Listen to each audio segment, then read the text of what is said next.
ओम शांति। आज की हमारी कहानी का टाइटल है प्यास।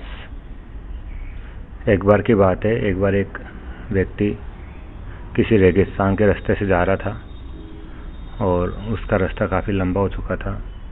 उसके पास में जो पानी था वो भी ख़त्म हो गया था, तो काफ़ी वो प्यासा अपने आप को महसूस कर रहा था, लेकिन उसको कहीं पे पानी नज़र नहीं आ रहा था और प्यास के मारे उसकी बहुत ज़्यादा हालत ख़राब हो गई थी। आखिर में उसको थोड़ा सा दूर एक पानी नज़र आया, पानी का सागर सा, तालाब जैसा कोई नज़र आया। तो वो दौड़ा दौड़ा उसके पास गया। पहले तो सोचने लगा कि रेगिस्तान में कहाँ पानी मिलेगा, लेकिन फिर भी वो आशा से उस तालाब के पास में जाता है और वास्तव में वो पानी का तालाब ही होता है।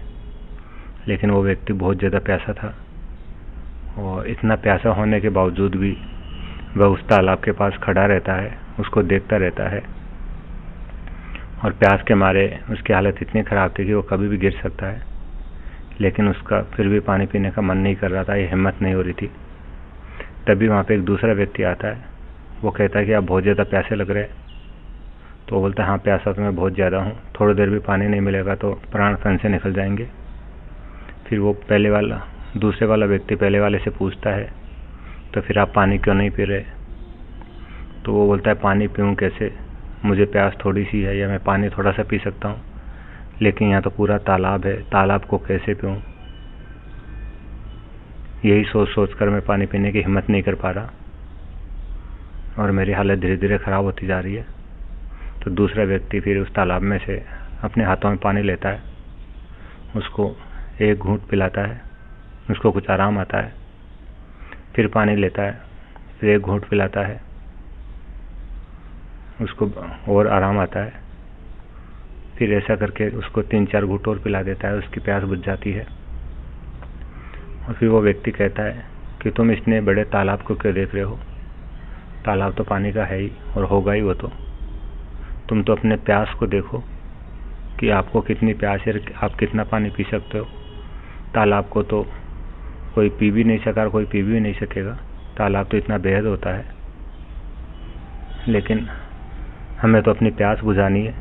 अब किसी की प्यास 2 घूंट की है, किसी की 4 घूंट की प्यास है।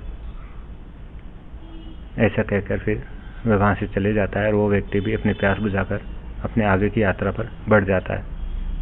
तो कहानी का सार यही है, कई बार बहुत सारे लोग, बहुत सारी आत्माएं ज्ञान मार्ग पर चलने के लिए इच्छा तो रहती है, उनको प्यास तो है कि हमें शांति मिले, हमें सुख मिले, हमारा मन एकाग्र हो, विल पावर हमारे अंदर बढ़े।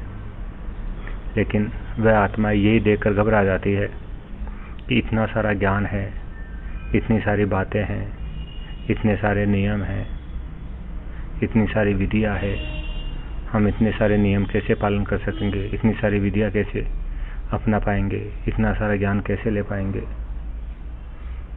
अब वास्तविकता इस कहानी के अनुसार यही है कि ज्ञान सागर है, बहुत सारे नियम, विधियां,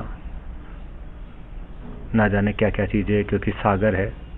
लेकिन हमें क्या करना है? हमें तो समझदार बनकर जितनी हमारी प्यास है उतना अपनी प्यास बुझानी है। जितना हम धारण कर सकते हैं, जितना हम अपने आप में तृप्त हो सकते हैं, 1 घूंट, 2 घूंट, 4 घूंट, उतना अपने जीवन में धारण करें, उतना ज्ञान योग करें, उतना ज्ञान धारण करें, मेडिटेशन करें और अपने जीवन को सफल बनाए। सागर को देख करके घबराए नहीं, विचलित ना हो। सागर तो सदैव सागर ही रहेगा, तालाब तो सदैव तालाब ही रहेगा और कोई चाहकर भी पूरे तालाब को पी नहीं सकता, पूरे ज्ञान को धारण नहीं कर सकता। लेकिन हमें समझदार बन करके अपनी प्यास जरूर बुझानी है।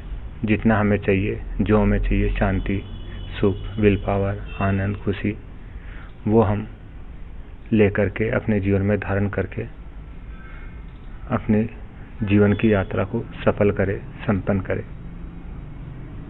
अच्छा, ओम शांति।